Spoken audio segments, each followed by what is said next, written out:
Hey guys, welcome back to We Watched the Movie. Mike here with the spoiler review for Scream. Get it up! I'm so pumped about this movie. I'm going to see it for the second time again tonight. Initially, I was going to wait to do a spoiler review until I saw it a second time, but I thought, there's so much stuff to talk about here because there was so much preparation H going into this movie for all of us. Like, who's the killer? What if they do this? What if Stu's back? What if blah, blah?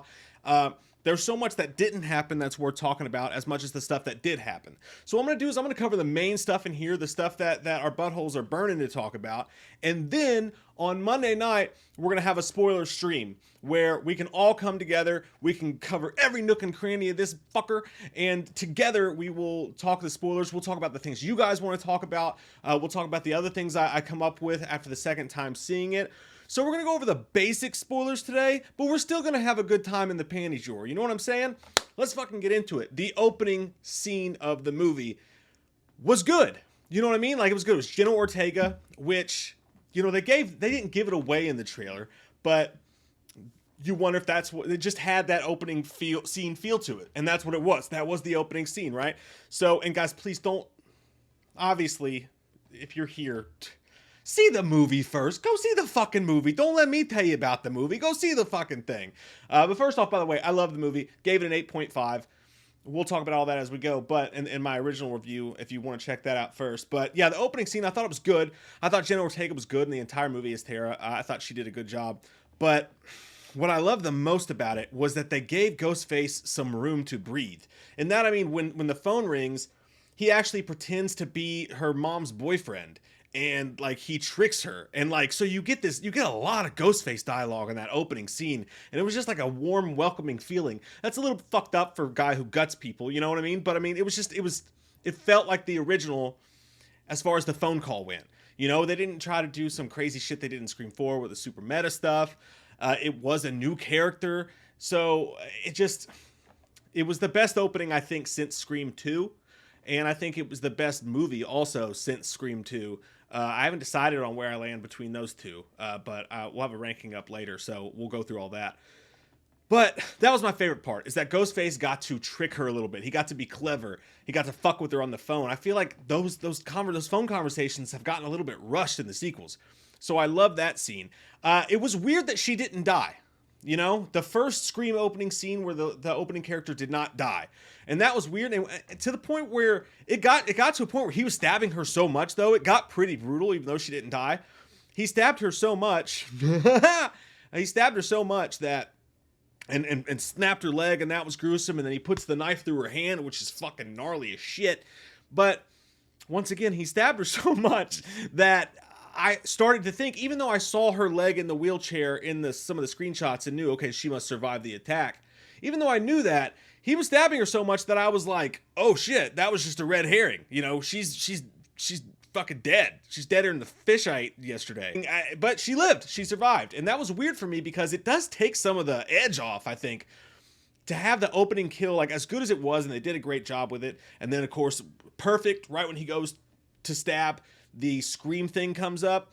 And I love that he was still stabbing her and fighting her as the police lights were showing up in the living room window. It was ballsy. It was like he didn't give a shit. And it kind of helped set the tone. That was one of the rules we had for the Scream. The opening kill has to set the tone.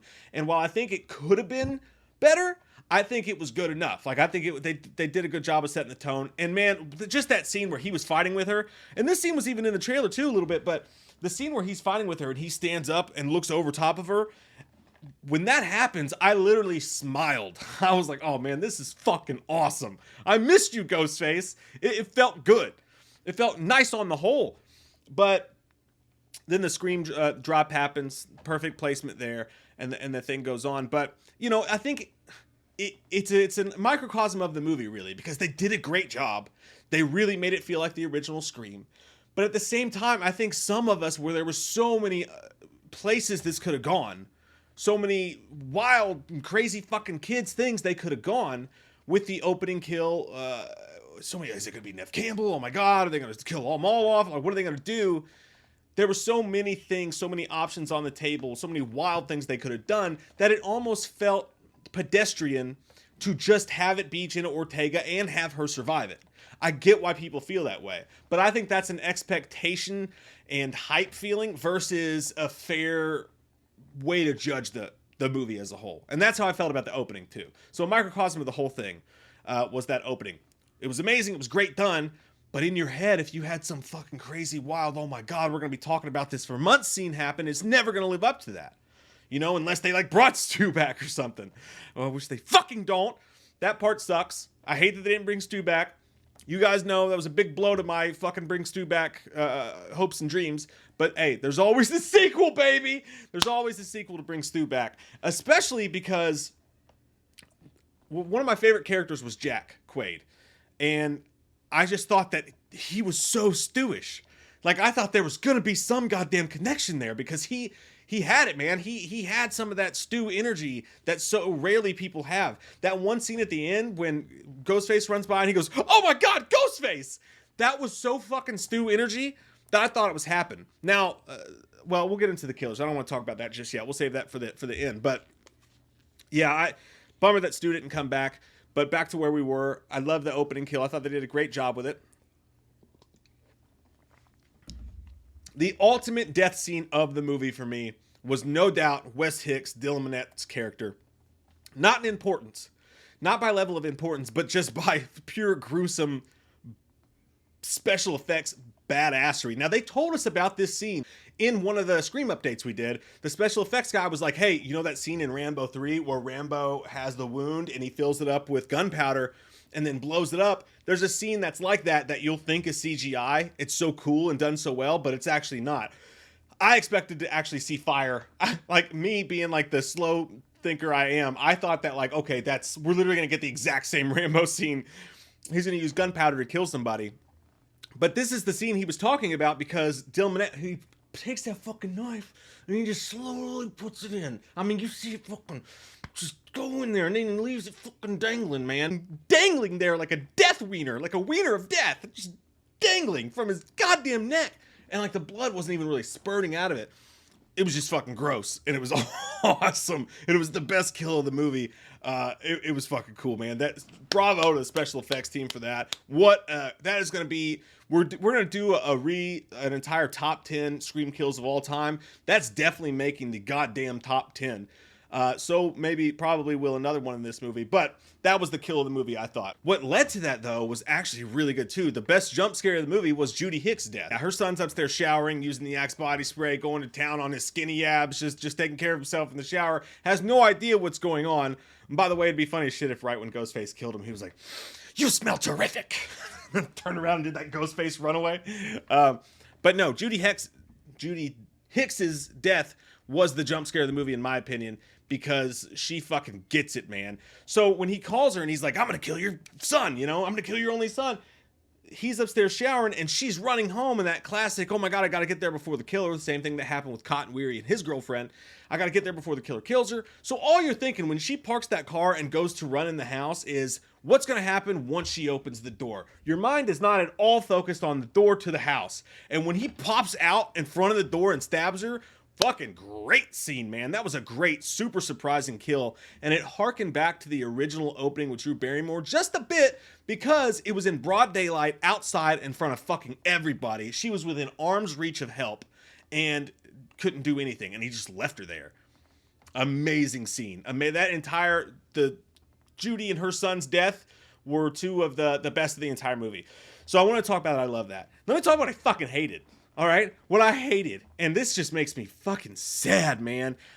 The one choice that they made that I just can't stand. And you know what? I don't take away. I did not take away from the score of the movie because of it, because it's a personal choice. And sometimes I feel like we have to remember that. I don't like that they did this. I fucking hate that they did this, but it was for the sake of the movie, and fuck whatever, man. I just, it's personal preference. I fucking hated it. Guys, I'm telling you, if you haven't seen the movie, stop listening to me right fucking now. Stop listening to me right now. I don't want to be the one to deliver this news to you, all right? I do not want to be the one to tell you. So please. But, yeah, man. Dewey dies, Dewey's the one. He's the one of the original three that dies.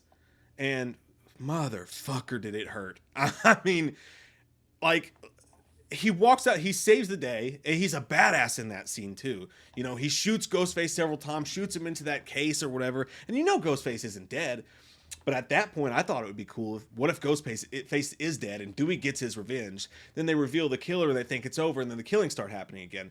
No, says I, that did not happen. But he walks them all to the elevator, and he's like, oh, shoot, I got to shoot him in the head. I forgot about the rules.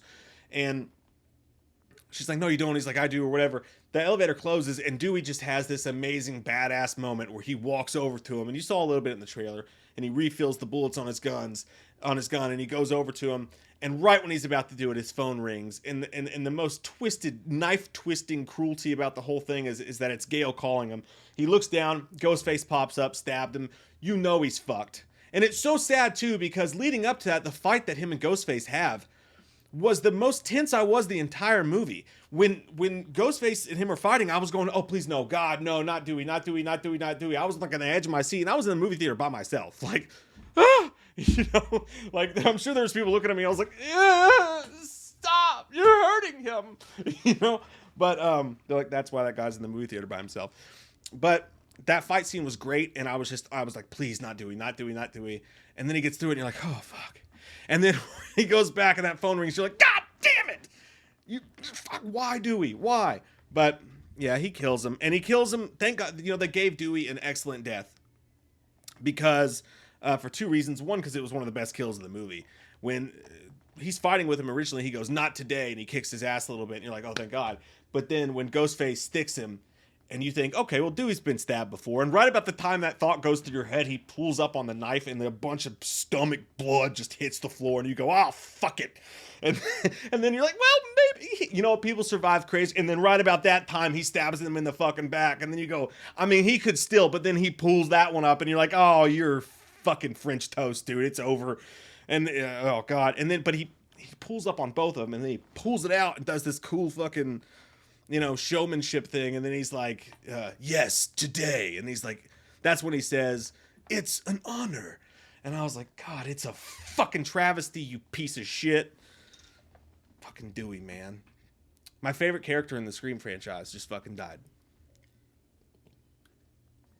Balls. Straight balls. Ballsinis. Enjoy. The Scream franchise, I hope it lives on. I hope they keep making movies. And there's lots to talk about with that, but it's going to miss Dewey. I think Dewey is an underrated character for this franchise. As much as he's loved, I think he's more important than people think. So I think that was a mistake. I really hate that. I just hate it. I fucking hate it. I fucking hate it. I fucking hate it. But it happened. You move on. It's life. It's what you do. People aren't going to like this. And I don't like it either because Sydney is my favorite final girl of all time. I've recently thought about and discovered in my own bunk at night. I would have rather them killed both Gale and Sydney off and Dewey been the one left. I'm serious. I would have been. So if you don't know, then you know by now that Sid and Gale survive.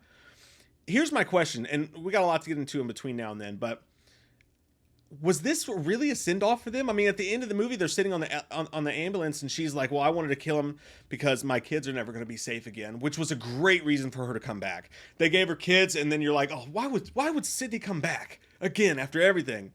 Perfect. And she's right. I'd be the same way. She's like, I have kids, and as long as this goes on, I'm the one that they want. And my kids are never going to be safe until I come and get that taken care of. But I feel like you locked yourself into something there because if they didn't want to bring the legacy characters back anymore and you want to do sequels with this same cast, I mean, you almost have to have Sydney being like at that point, well, nah, he won't come after me. It's cool. And we're supposed to just accept that. Or you bring Sydney back again and again and again.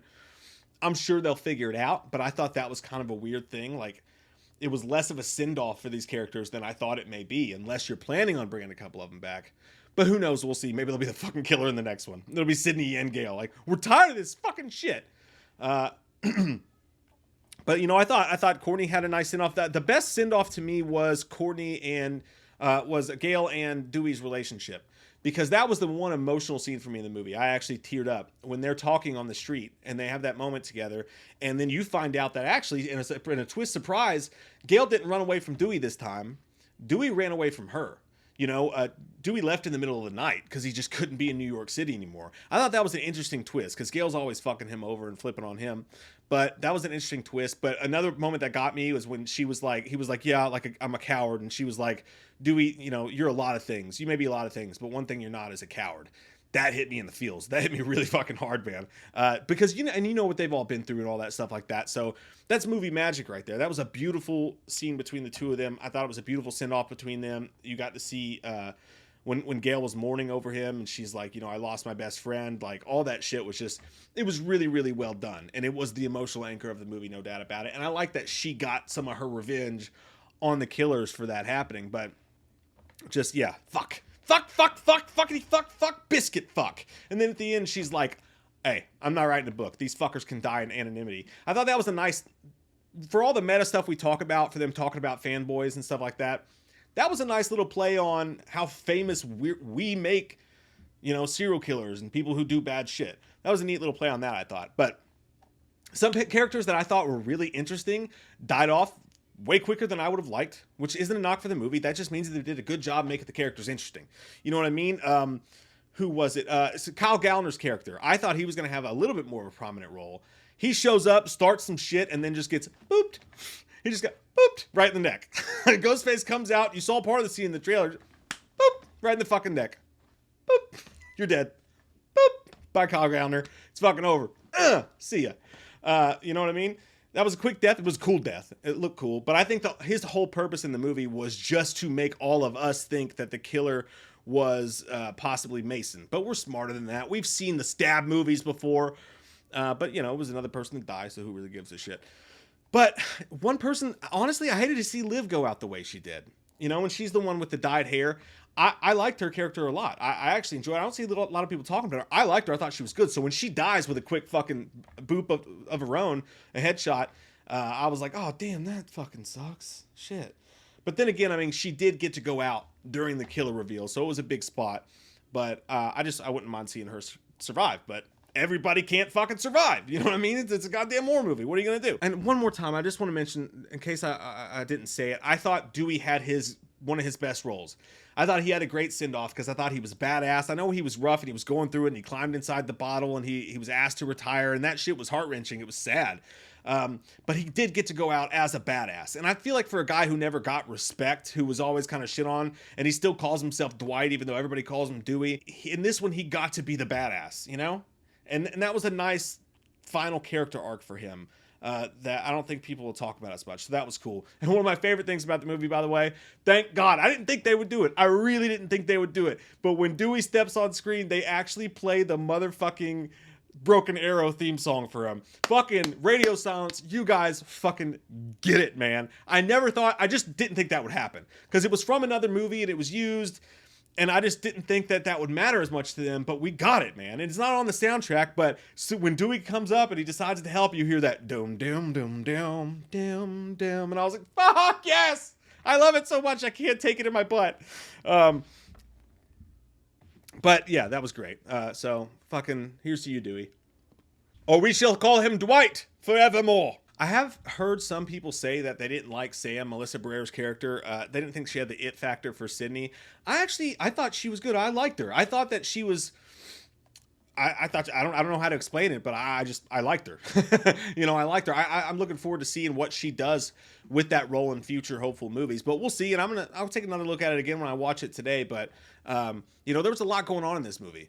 There was a lot going on. It was a passing of the torch, but, she doesn't have the torch for most of the movie. So, and the biggest thing with her, one of the biggest surprises of the movie, is that she is Billy Loomis's illegitimate daughter. And that was such a fucking cool way to bring back goddamn Skeet Ulrich as Billy Loomis. Because he's in her mind. Once she realized that's her dad, she's like, oh, fuck. And then he appears as himself in the backseat of her car and windows and shit like that. Literally looking like he's about to lick the blood off of his finger from the door. Corn syrup. You know what I mean? They're like, I didn't kill anybody, Sheriff. I mean, they captured that so well, and it's so cool to see. I love it. I'm pretty sure that that wasn't CG or anything, right? I'm pretty sure they just brought Skeet Ulrich back. I don't know that for sure. Correct me if I'm wrong. They could have got a lookalike actor or something, but I thought that they just brought Skeet Ulrich back, put on the old clothes. Dude's still in good shape, still a handsome motherfucker, no doubt about it. And then used him that way, and he was just cool as shit. Like, I love that idea. What a fucking beautiful way to bring back that character in all of its goddamn glory. Can Stu get some fucking respect though? When's gonna be my time? But still, I loved what they did there. That was fucking beautiful. And I guarantee some people may not like it, but I thought it was cool. But yeah, I like Sam. I like the fact that she has a little bit of that fucking Dexter inside of her. You know what I mean? And then at the end, when she kills the killer and she stabs him like 50, 80 fucking times, I was like, God damn. She's going to be fucking Gnarls Barkley. Like, she's going to be doing some weird shit in the paint. You know what I mean? Like, I don't know. If she's the new Sydney, you better fucking watch out, Ghostface. You know? But that works because Sydney's always been super fucking powerful. Like that scene in 3 when she's fighting with Roman and he hits her and she just hits him right the fuck back. And she had some great one-liners in this one too. Like when they're talking, she's like, fucking, I'm bored. That was beautiful, man. That was such a good scene. And she's done that before, but this is just an umped factor of her being like, I've heard this fucking story before, dickwad. You know, I loved it. They did a great job with her. They somehow managed to weave her and Gale Weathers into the final scene just enough to have them matter, but not for them to take completely over. They managed that like fucking, you know, a coach would have to manage a dream team with Michael Jordan and Larry Bird on it. Like that had to be fucking hard to give everybody the right amount of playing time in the minutes. Huge shout out to Radio Silence for doing that. I don't feel like anybody got overshadowed too much. I think like Nev could have had a little bit more to do with the movie. She may have been overshadowed just a bit, but I mean, there was so much going on here, and we are trying to move it into the future, you know, and we have done this dance before, but I thought they did a good job of it. That's all I'm saying. So what else? Okay, I think we're on to now the big reveal, the big killers. And what was one of my fucking rules when I made the 5 rules of Scream 2022? Don't ruin a great movie with a bad ending, with a bad twist. And they managed not to do that. I was not floored by the twist. You know, I was not floored by the killers being Jack Quaid's character, Richie, and Amber, played by Mikey Madison, who I'm pretty sure played a character just fucking like this in Once Upon a Time in Hollywood, down to the flamethrower scene and everything. I can't remember 100% for sure if that's her, but I'm pretty sure she's the chick running around burnt to a hippie crisp by Leonardo DiCaprio. I think maybe, yeah. Shit, fuck. You know, so I didn't hate the twist, but it was, I don't even want to say underwhelming. It was just like, huh. And honestly, when she shows up that she's the killer, I just went, huh. Like, that's like, huh. And I was more concerned that they killed off Liv, but I was like, oh, she's the, okay. Yeah, she was kind of bitchy, you know? Not that surprising that she would be the killer, but I was actually hoping that Randy was not going to be a killer. Why do I keep calling him Randy? Jack, Quaid, Richie. I was really hoping that Richie was not going to be one of the killers because I liked him so much, because he had that Stu quality to him. And when he sees Ghostface and he goes, oh my God, Ghostface! I thought, oh shit, maybe he's not the killer. But then I thought about it, and if you look at who's been picked off and what's going on and who's where and what's and when, it was either going to be a brand new character showing up or it wasn't going to be. I was bummed. I was like, when he sticks that knife in, I was like, ah, shit, fuck. Because I wanted to see him around, you know? And then I thought, ooh, you know what would be really fucking cool is if he gets away. Like we talked about, maybe a Ghostface gets away, which some people have fucking, that saw the screeners, that saw the early showings of it, did spoil. Everyone's like, that's not a spoiler. I'm like, it is. When they say, oh my God, you're never going to believe who the killer is, it's crazy. I'm like, they never said that they were going to even reveal the fucking killer. Like, some of us were hoping that he actually gets away with it, and that's the big twist. There you go. You ruined a small portion of the movie for me. But anyways, that's aside from the point. Point is, I thought maybe he'll get away. Clearly, he fucking does not. But, you know, it's the same thing. You bring about a great character, and if you're going to hold on to every great character you bring about, if you're not going to Game of Thrones this bitch and kill off some people, then no one's going to be scared at any point in your movies. So they have to kill off these great characters. So even though you hate it, and I really hated to see fucking Dewey go, I hate to see some of the other characters go, I hate to see Jack Quaid's character go because he was so good in the entire movie. He was funny even when he wasn't Ghostface. That sucked. I did not like to see them go. But it is a part of the process of one of these movies. They're going to have to keep bringing in, if they do more sequels, more charismatic, really good people, and just keep them fucking running through this bitch. That's the only way to keep it going. So, yeah, and I thought Dylan Minnette did a good job too. I was sad to see him die, actually. So, but you know, it is what it is. I think that the whole motive thing, it works for me. It works. It passes just fine. I think that the fanboy thing is you know, I think some people get offended. Oh, they're talking about me. I don't think. I think they're talking about the actual worst factoid, like the people at the bottom of these fandoms who send death threats and go fucking crazy and get all racist and weird about shit when things don't go their way. They're not talking about normal fans who just like movies and get disappointed when they hear movie news they don't like, fanboys or whatever. That's the way I take it, at least. So, you know, I don't think they're making fun of everybody who's ever loved anything, but they also make fun of the elevated horror people or whatever. You know, and speaking of which, one more time, I do want to say I really love the new cast. I thought that maybe I was going to be a little bit too old. Like, you know what I mean? I kind of felt like Richie's character when he shows up at that party and he's like, hello, Gen Zers. And he's like, all right, hello, teens. You know, I felt like I was maybe going to feel like that about the new cast, but I could see them carrying this. I could see them doing more with it, and I look forward to seeing it. Honestly, I do. You know, it's never going to be the same in our hearts and farts when we grew up with that, and that was such a big deal to us. But yeah, I think they did a great job, and I loved all that. And again, I think that was the end of the movie. It's the movie in a nutshell, kind of. Like I said in my original review, I thought that this movie felt more like the original Scream than any of the sequels did after it. But that is also a double-edged sword, because it's been so much time trying to recreate that first movie that it doesn't really have the chance this time around to make an identity of its own.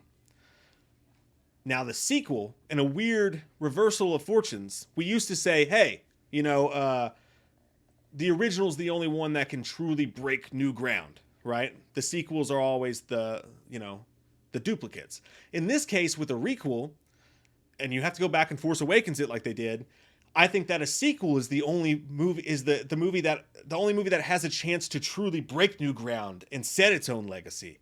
So in a way, this movie's wings were clipped before it even started, unless they went some crazy Stu-like or other territory like that. And I think the people who didn't like it or felt underwhelmed by it, that's both expectation. That is all the planning and thinking and thoughts and wild ideas that we've had come into our brains, the hype about it. I think a lot of us thought they were going to do something wild with this. And at the end of the day, it's just another Scream movie. And that was surprising. And I think that felt weird. You know, it felt weird when we thought it's just another Scream movie. It's a really well done Scream movie. It may be the best Scream sequel. It is in the top 3 for me for sure. I'm going to decide after tonight before we do our ranking, but it may be the best Scream sequel, but it is just another Scream movie. And I think some of us got into our heads that they were going to do something way off the reservation with this. I've said so many times, like, I don't know how the fuck you write this movie. I have no idea how they're going to do this. Like, this is the last movie I'd want to write, as much as I love Scream, because it's such a hard thing to figure out. How are you going to mix the old cast, the new cast, blah, blah. They just did it. They didn't think that hard about it, which is weird. They just made a fucking Scream movie. And I think some people were underwhelmed by that. But I think given this, it's one of those movies that over the test of time, it will be considered, you know, one of the best Scream sequels. And I think a lot of people are really just fucking loving it. I think the overall consensus is they did a great goddamn job. But I think that's the difference for some people. What I just said, I think that's the difference. But either way, they didn't really leave off to anything that could be a sequel. I don't know where this is going to go or what's going to happen. I love the 4 West at the end and the old school Scream font. That was beautiful. That was touching. So many Easter eggs, so many little things here and there in the Stu Macher house and all that. Again, we thought that was going to be some crazy. How are they going to bring back the Stu Macher house? Like, what are they going to do? And it was just like, there's a party in this house. Oh, fuck, that's Stu Macher's house. That was it. You know? I think they made us feel silly because we made it so complicated in our heads. But yeah, so at the end of the day, I thought they did a great job with the fucking movie. And I'm sure that I missed things. I'm sure that there's a ton of stuff that we got to talk about. But let's do it fucking together. By the way, no chrome face, ghost face. It was a fucking stab commercial. Fuck. Someone brought up a really good idea in the comments. One of you guys did. And I'm so sorry I don't remember your name. But they said, wouldn't it be cool if Ghostface literally says in the movie that you know, Michael and Jason, they have all these cool kills and all these different ways of killing people. And in the stab movies, they just have me stab people with a knife. I want to up my, you know, creative quota or whatever. And he starts killing people with like flamethrowers and shit like that. That would have been fucking cool. Like, I thought that was a genius idea. And maybe in the future, along with Stu, we'll get something like that. But no, it was just a stab commercial, as some people predicted correctly. And it was during a dead meat. They had dead meat on there doing a video. And, you know, that's cool. I mean, they're the only horror YouTubers out there. They're the only ones that ever get referenced in music videos or movies. There's none of us out here, you know, fucking doing shit that ever get chances to do fun, nice stuff. I'm just fucking kidding. No, honestly, they seem like the sweetest people ever. So put them in everything. I fucking like those guys a lot. It's nice to have, if they're the number one, like the biggest, and I think they probably are, YouTube channel out there. It's nice that it's ran by such nice people who seem like good, genuine, decent people. That's a win for fucking everybody. So I'm happy for them that they're in that movie. No joke, no bullshit. But yeah, guys, that's it. So spoiler stream on Monday. Everything I missed, we'll talk about. We'll talk about all the stuff you guys want to talk about. Just bring it up in the goddamn chat. We're going to go fucking crazy with the Cheese Whiz. And also make sure you subscribe, click like, click the bell so you know when we do those streams and whatever. And thanks for sharing this video. Thanks for watching it. Thanks for fucking partying Scream with me. I'm so excited right now. I'm going to go see it again tonight. I'm going to put some lotion on my skin. I'm going to put on lipstick and sing Wild Horses into the mirror. Goodbye, horses. I'm going to ask myself if I'd like to fuck me. And the answer is going to be yes.